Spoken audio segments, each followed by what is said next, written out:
Hi everyone, I hope you have been surviving the winter months, but if you need some help, you are in luck because all month long I'm going to be sharing really wonderful Yin Yoga sequences and restorative yoga sequences. And these are great to really get into the deep connective tissue in your body, to improve circulation, and overall just to help you relax. So today we are going to kick things off with 5 Yin Yoga poses that are concentrated on your hip area. And each one of these poses can be done on their own, or you can incorporate them into a longer sequence. So you can check out the description box below for more sequences that you can work into these poses. And also, don't forget, I'm gonna be sharing more sequences this month, so be sure to subscribe and check out the description box every single week for brand new videos. Let's start our hip opening sequence today with dragon pose. So to move into this, we are gonna come onto hands and knees. And if you're feeling a little bit stiff or sore, you can do a few cat-cow movements here before you come into the pose. Inhaling as you come up, exhaling as you round. Then we're gonna move our knees back and then step one foot up between your hands. And if you need to help it up, you can do that. Just scoot it up until it's directly over your ankle. We are going to untuck our back toes so our knee is directly on the mat. Now, if you have any pain in your knee or you have any sensitivity there, you can feel free to flip your mat over so you have a double layer, a little bit of extra cushioning to support it there. And then we are going to lengthen. So before we go any deeper into the pose, come up onto fingertips, lengthen through the spine, inhale. Exhale to bend a little bit deeper into your front knee, creating deeper opening in your hip. Now from here, you want to stay here for at least 5 to 10 breaths. And then to move deeper into the pose, we're going to bring both hands inside our front foot.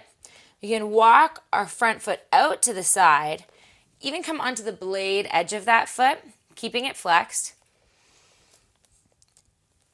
And then from here, you can stay up on your hands, making sure to keep broadening between your shoulders. We don't want to collapse into the pose here. You really want to push up.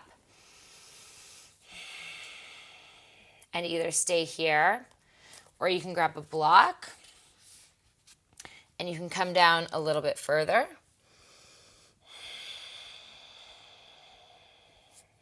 Or if you're really feeling a lot of space in your hips today, you can come all the way down right onto your forearms. But whichever spot you choose, make sure that you're keeping a long line in your back. As soon as your back starts to really round to come down, you want to resist that and you want to come back out of the pose slightly. It's more important to maintain the integrity of the pose than to move really deep into it. You're going to stay here for 2 to 5 minutes. And remember that if you're feeling discomfort, that's okay. This is a deep stretch. So you actually want to feel a little bit of discomfort. You want to push yourself. If you are feeling pain though, make sure to back out, listen to your body, and find a place that works for you. When we're ready to come out of the pose, we're going to scoot our foot back in, bring hands to opposite sides of that foot, tuck our back toe under, lift the knee, root the hands, step back and up into downward facing dog. Be sure to walk your dog out a little bit and then bring the opposite foot all the way forward, coming up between the hands, dropping the back knee. Again, flipping that mat over if you need some extra support. And then we're going to repeat on the other side. And just remember, if you're feeling really different and you can't move as deep into the pose, that's okay. It's really normal for opposite sides of the body to feel very different. This pose is really great for working into the connective tissue in your hips and also opening up the psoas, which is a big muscle. So remember that you have to give it time. You're going to have to breathe through it, and you may feel some discomfort. So remember to come back to this pose again and again over time so you can start to see the progress within your hips. Once you are finished with this pose, you can come out of it by simply moving all the way back to downward facing dog, pedal your feet out, and then drop your knees and come into child's pose before moving on to your next pose. For our next pose, we are going to move into shoelace. And this pose is wonderful working the outer hips, and it also can help to decompress your lower spine. So to start off, we are going to come onto hands and knees. We're going to bring our right knee in so it's just underneath our belly button. We're going to tuck our left knee behind it, almost like your legs are crossed here. Then separate your feet so you've got space to sit back, help yourself back, supporting yourself all the way. And then scoot to a comfortable seat. And from here, we're going to keep our legs stacked. We're going to flex our feet, move them just slightly away from our body. Make sure that your sits bones are comfortably on the ground. So you may need to move some of that extra stuff back there out. And then we're going to sit up nice and tall, keep feet flexed, and breathe. If you have any discomfort in your knees in this pose, you always have the option to straighten your lower leg. So you simply straighten that out in front of you. You're going to keep the top leg bent, sit up tall, and then if you'd like to move deeper into the pose, you always have the option to fold forward, or you can fold all the way down. And either way, if you're doing it with your legs straight or crossed, you still have the option to do that wonderful forward fold. If you're feeling a lot of resistance in your hips, you also have the option to grab a block. You can just scoot that under you, lifting your hips up. And this is going to help to ease some of that tension and allow the hips to open more progressively. You're going to sit up tall, inhale, exhale. And although this pose may look quite simple, it can be quite an intense stretch. So remember to breathe deeply through it. Look for the places where you're holding onto tension. Try to send your breath to those spots. And on each breath, release a little bit further. Just like all of the other poses in this sequence, we are going to hold this for 2 to 5 minutes before switching to the other side. Now, I have a fun trick to switch to the other side in this one. If you don't like it, you can feel free to just untie your legs and come into it the same way we did at the beginning. But if you're feeling a little bit adventurous today, you're going to take your hands, plant them to the side, come up, and just walk your hands all the way around your body, twist around, and magically come into the pose on the opposite side. Sometimes you have to try it a few times. I promise, just don't think about the movement and it'll work for you. Then repeat on the opposite side. You can use those same modifications, straightening your lower leg or lifting yourself up onto a block if you have any issues with your knees or your hips. For our next pose, we are going to come into a deep hip opener. This is one of my favorite poses, really wonderful for relaxation. It also helps to stimulate your abdominal muscles, which is just an added bonus to the pose. So we're going to come into pigeon by coming onto our hands and knees, tucking our back toes under, rooting down through all of our fingertips, spreading our fingertips, lifting up into downward facing dog, and then bringing right foot all the way forward, right knee forward. Right knee comes directly behind right wrist. You're going to keep your front foot flexed. We're going to untuck our back toes, bringing our back leg into the midline of the body. So you actually scoot it in just a little bit, almost like it's a little bit of a tail. And then from here, we're going to find a flow before we really relax into the final pose. So we're going to come up on our fingertips. We're going to inhale, lengthen all the way up. Exhale, round down over your bent leg. Inhale, round up. Exhale, come down. One more time. Inhale to come up. Exhale, coming all the way down. You can either relax on your forearms, you can rest your head on your hands, or you can come all the way down here, resting your forehead onto the mat. And in this pose, we really want to concentrate on keeping our hips level. So if you feel like one is shifting over to the side or the other side, we want to just bring them back into a neutral position. You can also feel free to put a blanket or a block underneath your hip if you need some extra support. We want to keep our front foot flexed. And if you have any discomfort in your front knee, you want to come out of this pose and try figure 4 instead. And if you want a full description about how to do that pose, you can check out a link in the description box for that option. And just like our other yin poses, we are going to stay here for 2 to 5 minutes, really looking for the spots where we can release some extra tension. So on your inhale, find that spot. Exhale, really try to release. Relax into the pose a little bit further.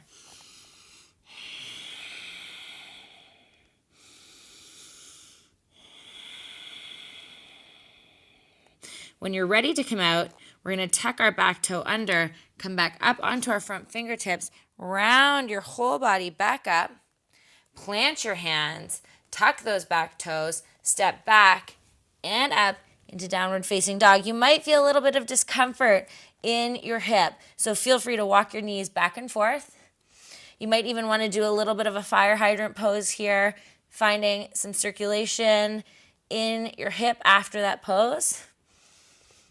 And then we're going to drop that foot back down and repeat on the other side, bringing left knee directly behind left wrist. Make sure to keep your left foot flexed to protect the knee. We're going to slide that back leg into our midline, come up onto our fingertips to lengthen, flow down just like we did the first time, flow up before coming into the final pose. And then we're going to hold just like we've been doing for 2 to 5 minutes. Then once you release, you want to shake out your legs in downward dog before moving on to the next pose. So next up, we are going to move into another deep hip opener, and this is frog pose. So you can either turn on your mat sideways, or you can lay out a blanket or something soft to help support your knees. We're going to bring our knees out as wide as we can, try to get them off the edges of your mat, and then we are going to bring our feet out and keep them flexed. Your ankle should be right in line with your knee. It can feel a little bit awkward at first. And then we're going to slide our hips back. You really want to make sure your hips are in line with your knees as well. And from here, you should already feel a deep stretch in your hips. Then we're going to come down onto our forearms. And you can push back a little bit through your hips, play around with what feels best for you, where you can really feel that deep stretch, and start to breathe. Again, this pose may feel a little bit uncomfortable, but stay with it. You want to hold it for a minimum of 2 minutes so that we can really get into those hip flexors. But in this pose, you're lucky. You don't have to do it on the other side. So you're getting both sides at once. And if it is feeling a little bit too intense for you, you can bring your feet in, bring your toes towards each other, and just keep your knees wide. This is going to take a little bit of that discomfort away. It'll still allow you to work into the hip muscles. And then as you feel comfortable, you can start to bring your feet out a little bit further until they are in line. Another option, if you're feeling a lot of pressure on your shoulders or you're having problems keeping your body lifted up, you can grab a bolster or a pillow. You can bring it underneath your body, lay it down, and relax your upper body on top of the bolster. This turns this pose into a little bit more of a restorative pose while still getting a really wonderful hip opening. And let's be honest, who doesn't love lying on a pillow? We're going to take that out. We're going to go back into the first variation of this pose.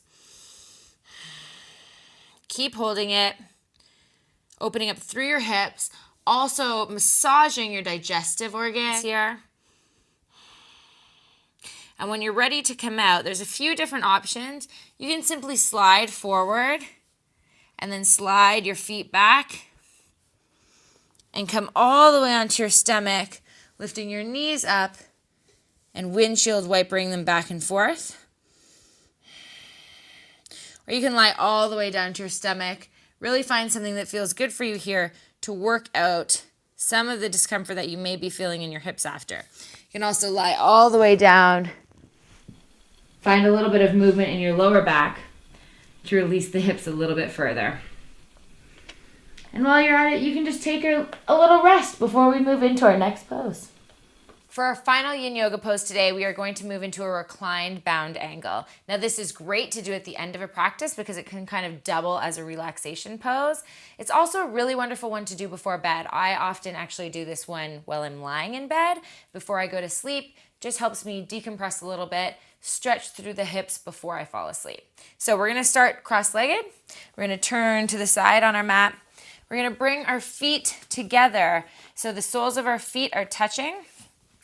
We're going to grab 2 blocks, place one under one knee, one under the other. If you don't have blocks, that's fine. You can just grab a pillow or a blanket or anything that's going to be able to support your knees just a little bit here. And once you've got that position, we're just gently going to roll all the way back down onto our backs. We're going to slide our shoulder blades underneath our body just slightly. We're going to bring our hands to the ground, palms face up. And from here, you can really just sink into this pose and completely relax, allowing your hips to open passively. If this pose is still feeling too intense, you can bring your feet a little bit further away from your body. And if you want a deeper stretch, you also have the option to remove the blocks and then allow the weight of your knees to open your hips a little bit more. This is also a really nice opportunity to bring one hand to your belly, one hand to your chest, to feel your breath, listen to your breath, and move into a full relaxation. You can feel free to hold this pose for a minimum of 2 minutes, but really for as long as you'd like. Sometimes you may want to hold it for longer than 5 minutes. You may want to lie in bed and just enjoy this pose. And when you're ready to come out, it's as simple as just straightening your legs. And you may want to just shake them out a little bit. Or another great option, which I love to do after this pose, is bring my feet to the outsides of the mat and then just let my knees fall into each other. I usually like to hold this for about a minute, again, concentrating on the breath.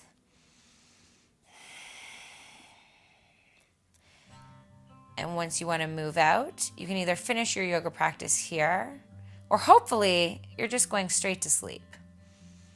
That wraps up today's Yin Yoga practice. Thank you so much for sharing it with me today. And remember, if you are doing these, either on their own or part of a larger practice, you want to stay super hydrated when you're finished. Give yourself some self-care, take a bath, have a really good night's sleep. We all need that in the wintertime.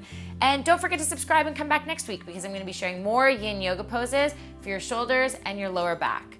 Thank you so much for watching, and I can't wait to share the mat again with you very soon.